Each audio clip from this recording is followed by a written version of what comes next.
बिस्मिल्लाहिर्रहमानिर्रहीम। अस्सलामुअलैकुम। वीडियो अच्छी लगे तो चैनल को सब्सक्राइब कर लें। मैंने घर आकर अपनी बीवी एनी से कहा, तुम्हें मेरा दोस्त शहरियार याद है? इसने कहा, हाँ बिल्कुल, वो नमूना, वो भी कोई भूलने वाली चीज है। एनी की बात सुनकर मैं हंस दिया।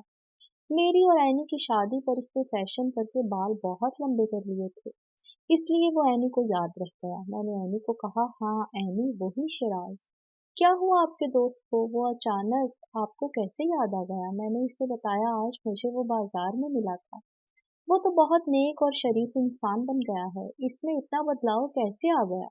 वो तो बहुत रंगीन मिजाज आदमी था, हर वक्त लड़कियों को तकता रहता था। आज बाजार में उसका हुलिया देखकर मैं तो दंग रह गया। एनी ने कहा, अच्छी बात है।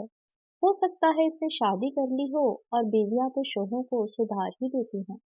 आप कितने शरीफ और नेक हो गए हैं। ये कहकर एनी हंसती हुई उठकर किचन की तरफ चली गई। शिराज की अभी शादी नहीं हुई थी, तो फिर वो इतना कैसे बदल गया? शिराज का हुलिया मेरे जहन में बैठ गया। मैं शिराज को बचपन से जानता था, इसके पूरे खानदान में कोई दीनदार नहीं था, तो फिर ये तब्दीली कैसे? मैं ये सब जानना चाहता था। अगले दिन शिराज के घर गया। शिराज ने ही दरवाजा खोला। मुझे देखकर हैरान हुआ। मैंने कहा, आंटी की तबीयत के बारे में जानने आया हूँ। आंटी वाकई ही बीमार थी। वो मुझे अंदर ले गया। आंटी बीमार थी। थोड़ी देर आंटी के पास बैठा, फिर शिराज के कमरे में आ गया। शिराज का कमरा पूरी तरह बदल गया था। ना गिटार दीवार पर लगा हुआ था, ना कोई चीज।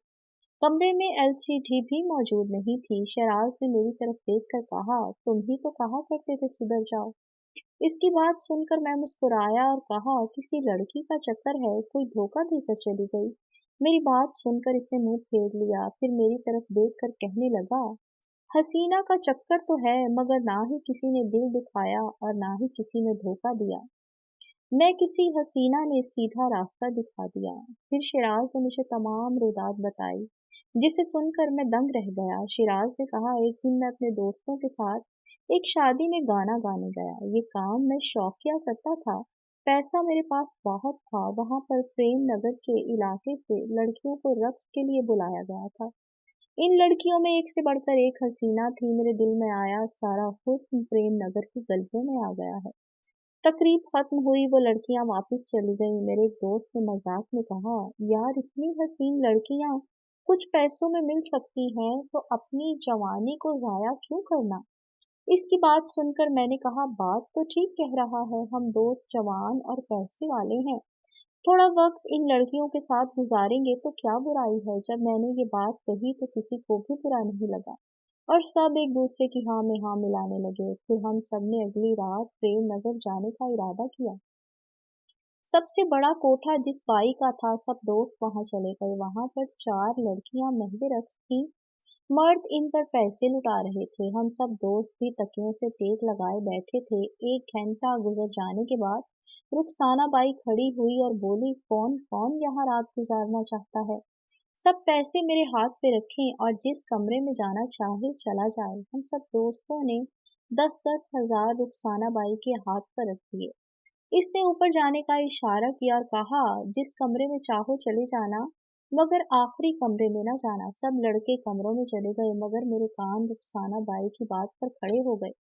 मैंने पूछा, आखिरी कमरे में क्या है जो वहां नहीं जा सकते? रुखसाना बाई मुस्कुराई और कहने लगी, वो रूही का कमरा है। रूही सबसे ज्यादा कीमत वाली लड़की है, कोई इसके कमरे में नहीं जा सकता।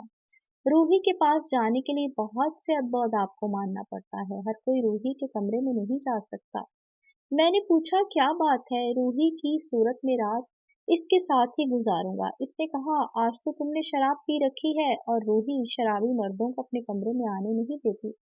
मेरे दोस्त कहने लगे, छोड़ यार शिराज, कहाँ तू रूही के चक्कर में पड़ गया? लेकिन मैंने कहा, मैं तो रूही से ही मिलूंगा। बाई बोली, ठीक है, कल पाक साफ होकर आ जाना। मैंने पूछा, तवायफ के पास भेज रही हो या किसी इबादत खाने में? इसने कहा, ये तो अंदर जाने के बाद ही पता चलेगा। रुखसाना बाई ने कहा, ये मुझे नहीं पता रूही मर्दों के साथ किस तरह रहती है, मगर जो मर्द इसके कमरे में गया वो दोबारा यहाँ नहीं आया। मुझे रूही से मिलने का इश्तियाक बढ़ गया। ये कैसी तवाइफ है जिसके दाम भी ज्यादा थे और नखरे भी? अगर वो इतनी हसीन थी तो कोई मर्द दोबारा लौट कर क्यों नहीं आता? मैं रूही से मिलने के लिए बेचैन हो रहा था। मैं रूही से मिलने के लिए एक एक पल उंगलियों पर गिन रहा था। रात हुई, मैंने गुस्ल किया, खुशबू लगाई और दोबारा इसी कोठे पर पहुंच गया। रुखसाना बाई मुझे देखकर मुस्कुराई। मैंने इसके हाथ पर 50,000 रुपए रखे और इसने मुझे कमरे में जाने की इजाजत दे दी। मेरा दिल जोर जोर से धड़क रहा था। न जाने वो कितनी हसीन होगी। जिसे जैसे ही मैं कमरे का दरवाजा खोलकर अंदर दाखिल हुआ, मेरे कदम वहीं जंजीर हो गए। दो नीली आंखों ने मेरी तरफ देखा तो मैंने अपने दिलो दिमाग पर रूही का जो खाका बनाया था, रूही इससे यकसर मुख्तलिफ थी। ना ही इसके हाथ मेहंदी से रंगे हुए, ना ही नाखूनों पर कोई रंग किया हुआ और ना ही चेहरे पर मेकअप। सादा चेहरा, मासूम आंखें। वो मेरे सामने बिस्तर पर बैठी थी, मैं इसे देख रहा था। इसने बस एक नज़र मुझ पर डाली। इसकी नज़र अपने सामने रखी किताब पर थी। इसकी आवाज़ मेरे कानों से टकराई तो ऐसा लगा किसी ने मेरे कानों में रस खोल दिया हो।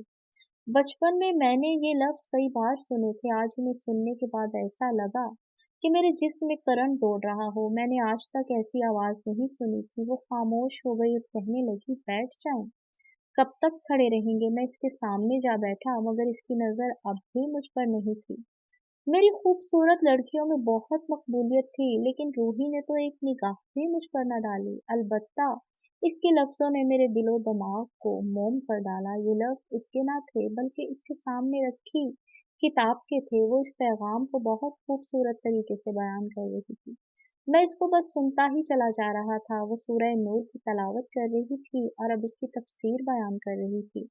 खुदा एक नूर है और मैं इसके चेहरे को देख रहा था। अगर खुदा ने इतना नूर एक इंसान के चेहरे को दिया, तो मेरा खुदा कितना नूरानी होगा। धीरे धीरे मुझे बता रही थी मेरा रब कौन है, मुझे बनाने वाला कौन है। वो तो नूर है। नूर, वो नूर जो अंधेरों को मिटा देता है, वो नूर जो रोशन कर देता है। और मैं बस सुन रहा था। सूरह नूर खत्म हुई, मेरी जिंदगी का अंधेरा भी खत्म हो गया। मेरी आंखों से आंसू बह रहे थे। इसने मेरी तरफ देखा और कहने लगी, इतनी भारी कीमत चुकाकर यहाँ तक आए हो, मैं नहीं चाहती तुम खाली हाथ लौटो।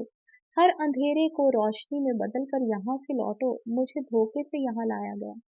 जब मैं यहाँ आई, मुझे अपने रब के बारे में कुछ भी मालूम नहीं था। मैं हिंदू थी, मुझे एक मुसलमान ने धोखा दिया। इसने मुझे मुसलमान किया और यहाँ ले आया। मुझे लगा वो मुझसे शादी करेगा, मगर वो मुझे यहाँ बेचकर चला गया। फिर मुझे समझ में आया मुसलमान बुरे नहीं होते, इंसान बुरा होता है। और वो एक बुरा इंसान था। मुझे यहाँ वो मिल गया जो शायद कभी ना मिल पाता। मुझे यहाँ जिस औरत के हवाले किया गया, वो बहुत अच्छी थी। जब इसे पता चला मैं नई मुसलमान हुई हूँ, तो इसने मुझे किसी मर्द के हवाले ना किया, मेरी इस्लाह के लिए इमाम रखा। वो इमाम रोज आता, मुझे दीन सिखाता।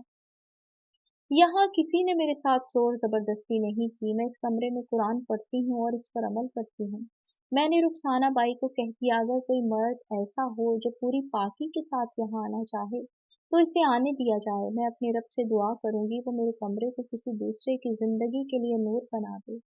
आज से पहले कई मर्द यहाँ तजस्सुस में आए कि रूही कौन है, लेकिन यहाँ से जाते इन्हें ये मालूम था कि इनका रब कौन है। मैं चाहती हूँ तुम जान लो तुम्हें किसने पैदा किया और तुम्हारी जिंदगी का मकसद क्या है। पहले रूही की बातों ने मेरे दिल में निश्तर चुभो दिए। आज से पहले मुझे मालूम नहीं था कि मैं कौन हूँ। वो सारी रात मैं बस रूही को सुनता रहा और फिर जब सुबह की रोशनी फैलने लगी, तो इसने कहा, खामोशी से यहाँ से चले जाओ, किसी को ना बताना रूही कौन थी। अगर आप हमारे चैनल पर नए हैं तो काइंडली हमारे चैनल को सब्सक्राइब कर लें। Thank you.